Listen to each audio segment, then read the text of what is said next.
mbay ma ndaw may ma tuuti bala maa ñëw ma wax ak sama gaay dañuy déglu Ousmane Sonko dañuy déglu Mame Mbaye Niang ba xam Mame Mbaye Niang moom moo fen dégg nga ma wala Ousmane Sonko moom moo waxul dëgg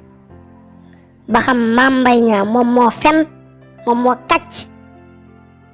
wala Ousmane Sonko moom moo waxul dëgg ay ci ñu dem. Assemblée nationale ba ngeen nekkoon plus fort reste la fa duggee wax ji li tax yéen ñii ngeen xam ni actualité moo leen intéressé ak peut-être événement ak lu ñuy indi buzz li mu njëkk a def mooy wax ñu mu député du fay. foofu la ci wax Mame Mbaye Niang ku ñàkk jom nga yow askan wi mësuñu laa wóolu ba fal la dara yow Macky Sall moo la mas fal mais askan wi mësuñu laa wóolu ba dénk la sax ab quartier kon plus fort reste boobu Ousmane Sonko commencé jëru koo xeebal parce que moo dem ba andi ko fii tey. ñaareel bi mooy kàcc bi nga xam ne Mame Mbaye Niang kàcc na ko mooy nee na Ousmane Sonko bi mu duggee assemblée nationale li mu njëkk a def mooy dana député du fay impôt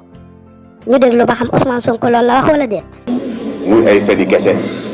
képp kuy député xam ni ay fen la Sénégal ñëpp xam ni ay fen. ministre du bu fond commun du kenn boo xam ne war nañ ko exonérer te tey.